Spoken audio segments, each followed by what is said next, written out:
Hi hello visa and Raj music ప్రేక్షకులకి స్వాగతం.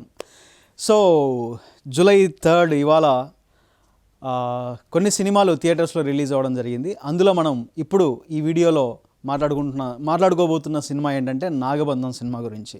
So ఈ సినిమా జూలై 3వ తేదీ ఉదయం ప్రేక్షకుల ముందుకి థియేటర్స్లో రిలీజ్ అవ్వటం జరిగింది. సో నాగబంధం సినిమా ఎలా ఉంది? సో మనం గత కొద్ది రోజులుగా నాగబంధం సినిమా ప్రమోషన్ చూసినట్లయితే, ట్రైలర్స్, సాంగ్స్ చూస్తున్నట్లయితే సినిమా యొక్క అపీరెన్స్ ఆడియన్స్ని చాలా బాగా ఆకట్టుకుంది. కొంత క్యూరియాసిటీ నాగబంధం సినిమా పైన ఉంది ఆడియన్స్లో అనేది వాస్తవం. సో నాగబంధం సినిమా రిలీజ్ అయిన సందర్భంగా నాగబంధం సినిమా ఎలా ఉంది, సో ప్రేక్షకుల ఒపీనియన్ ఈ సినిమా పైన ఏంటి, అసలు సినిమా హిట్టా ఫట్టా, సినిమా బోరింగా లేదా సూపర్ హిట్టా, అద్భుతంగా ఉందా, ఇలాంటి విషయాలన్నింటినీ మనం సుత్తి లేకుండా మాట్లాడదాం. సో నాగబంధం సినిమా డైరెక్టర్ వచ్చేసి అభిషేక్ నామా, అండ్ అలాగే ఈ సినిమా కథా రచయిత కూడా అభిషేక్ నామానే. అలాగే ఈ సినిమాని ఎన్ఐకే స్టూడియోస్ అండ్ అభిషేక్ పిక్చర్స్, ఈ రెండు బ్యానర్స్ సంయుక్తంగా ఈ సినిమాని నిర్మించాయి.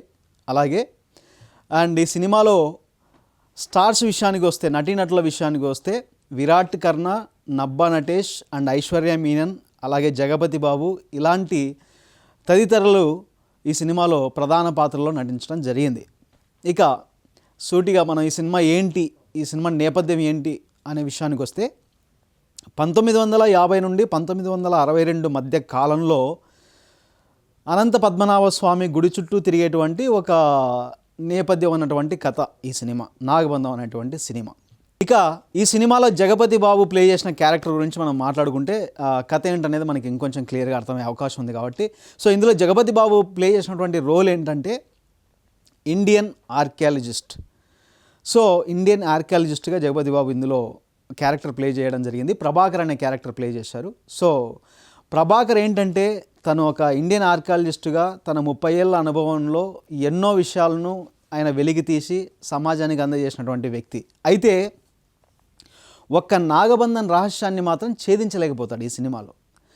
సో అలా దాని అన్వేషణలో కొనసాగుతూ ఇందులోని కొన్ని ప్రధాన పాత్రలు ఈ నాగబంధం గురించి ఇంకా మరిన్ని విషయాల గురించి అన్వేషణ జరుపుతూ కాశీ ఇటు నార్త్ ఇండియా ప్రాంతాలకు వెళ్ళటం, అక్కడ ఒక బైరాగి అంటే బందీగా ఉన్నటువంటి ఒక బైరాగిని విడిపించటం, ఆ బైరాగి అలీ అనేటువంటి ఒక క్యారెక్టర్ని తన మంత్రశక్తితో తన గతాన్ని గుర్తుకు చేసి అలీ అనేటువంటి ఒక క్యారెక్టర్ని తనకు అనుకూలంగా మార్చుకొని తనతో కొన్ని విషయాలు ఇలా చెప్తాడు. సో ఈ ప్రపంచాన్ని జయించాలి అంటే నాగబంధాన్ని దాని యొక్క ముడి విప్పటం తెలియాలి, నాగబంధాన్ని విడిపించడం తెలిసి ఉండాలి. ఆ నాగబంధాన్ని విడిపించాలి అంటే బ్రహ్మకమలం కావాలి. సో ఆ బ్రహ్మకమలం తెమ్మని తనకి ఆదేశిస్తాడనమాట. ఎవరు? అలీ అనే అతనికి. ఈ అలీ అనే అతను బ్రహ్మకమలాన్ని వెతుక్కుంటూ వెళ్తాడు. ఆ వెతుక్కుంటూ వెళ్ళే దారిలో తనకు అడ్డొచ్చిన వాళ్ళని, ఆ బ్రహ్మకమలం గురించి తెలిసి తనకి విషయాలు చెప్పని వాళ్ళని చంపుతూ అలా వెళ్తూ ఉంటాడు. సో నరమేధాన్ని సృష్టిస్తూ ఉంటాడు ఈ అలీ అనేటువంటి క్యారెక్టర్. ఒక రకంగా చెప్పాలంటే ఒక నెగిటివ్ రోల్లో వెళ్తూ ఉంటుంది. సో ఇలా బ్రహ్మకమలం అన్వేషణలో సాగుతూ ఉంటుంది కథ అంతా కూడా. పద్మనాభ స్వామి గుడి చుట్టూ నాగబంధం, అలాగే ఆ నాగబంధం విప్పాలంటే కావాల్సిన ఈ బ్రహ్మకమలం చుట్టూ కథ అంతా తిరుగుతూ ఉంటుంది. మొత్తానికి బ్రహ్మకమలాన్ని వాళ్ళు చేజిక్కించుకుంటారా లేదా, బ్రహ్మకమలం చేజిక్కించుకుని నాగబంధాన్ని విడిపించగలుగుతారా లేదా, అసలు ఏం జరుగుతుంది, ఇలాంటి విషయాలని తెలియాలంటే మనం నాగబంధం సినిమా చూడాల్సిందే. సో కథ వింటే చాలా బాగుంది కదా, చాలా క్యూరియాసిటీగా అనిపిస్తుంది కదా మీ అందరికీ. ఎస్, అఫ్ కోర్స్ కథ చాలా బాగా క్యూరియాసిటీగా అనిపిస్తుంది. కాకపోతే కథనం ఎలా తీశారు అంటే సినిమా తీసిన విధానం, screen play and background score ఇవన్నీ అద్భుతంగా కుదిరితేనే మనం ఎంత గొప్ప కథ అయినా కూడా జనాలకి నచ్చుతుంది.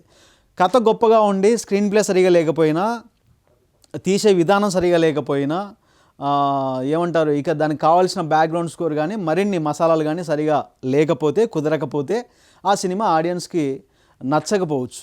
అలాంటి మిస్టేకే జరిగిందేమో నాగబంధం సినిమాకి అని అనిపిస్తుంది ఈ సినిమా చూసినప్పుడు.